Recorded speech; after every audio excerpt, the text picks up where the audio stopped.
Sift is full of powerful visualizations, and within the Visualize section, there's a KPIs and Accounts tab. And in this section, you have the option to visualize any account in your profit and loss or balance sheet. You can also visualize any KPIs that you've created on Sift, along with the profitability of the business. You can select the accounts that you want to visualize in this drop down over here. If you want to automatically deselect any that have been selected before, you can just click on the X and it will deselect all but one. And then you can click on the drop down and select any of those that you would like to include.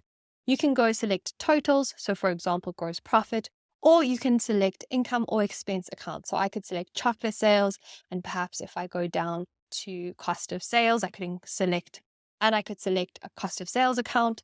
I could also go and select expenses over here. So perhaps let's go and select advertising expense, and we could go select any other account as well. I then can see how these accounts are moving over time in this line graph. And this graph will automatically give me some graphical insights about what's happening in each of these accounts or totals over the time period. It'll tell me the average of that metric and the best and worst performing months. And so this really gives you a good understanding of what's happening in these accounts. We can identify seasonality and trend and get a really good understanding based on this graph and the insights. You can toggle these insights off if you would like, so we can just click there and you'll note that they disappear, or you can toggle them back on if you find them useful. We can look at the information in a different way using the stacked bar graph. Here we can go and select accounts again, much like we did in the previous graph, but we can go look at this in a bar graph format instead of the line graph format. There's many other different visual tools that you have available to you. We could look at it in terms of a horizontal bar graph, but note that while the line and stacked bar graph look at it over time, this horizontal bar graph will give you each account and its value at a specific point in time. So here we have January and December. We could go and look at it in terms of a normalized horizontal stacked bar graph. And this gives you a good idea as to what percentage each of these items make up of the total. We then can look at it in terms of a tree map graph as well. And we could also look at it in terms of this icicle graph. If you click on this one, it will zoom in so you can have a better view of what each of these sections include. And then we have a donut graph. And this donut graph will again show you several metrics which you can select over here. And this donut graph will show you the proportion that each of these metrics that you can select over here make up of the total donut.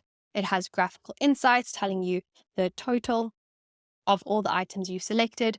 And if you hover over each of these sections, it will include its value in the center of the donut. And on the right-hand side, it will highlight that value and the rest will be grayed out. So those are the different options you have. And for each, you can select which metrics you're interested in. All of this functionality is also available for balance sheet accounts. So again, here we can go and select any totals that are available within the balance sheet, along with any asset or liability or equity accounts. And we can include those in our donut graph.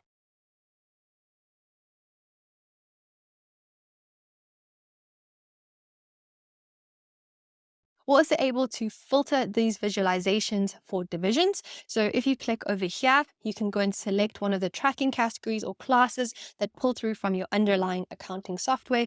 And once you've selected those, you can click apply and it will go and update this graph for you to include the metrics that you've requested. So let's go look at it just for our bank account, our total non-current assets, and perhaps our accounts receivable. And now we'll be able to see these metrics for those two divisions that we've selected, Arundel and Atlantica. So this divisional visualization can be really useful as well to get a detailed view of each of these accounts for specific divisions. If you've created a visualization here that you would like to include in a report, you can go to the reports template and build it out, but an easier way of doing that is just coming to the top right-hand side here and clicking on Add to Template. And then you can either select an existing template or click on Create a new template and then add it to that template. And so that's a really quick way of adding a view that you've currently built out here directly to a report. Those are some of the functionalities available within the profit and loss and balance sheet visualize accounts section.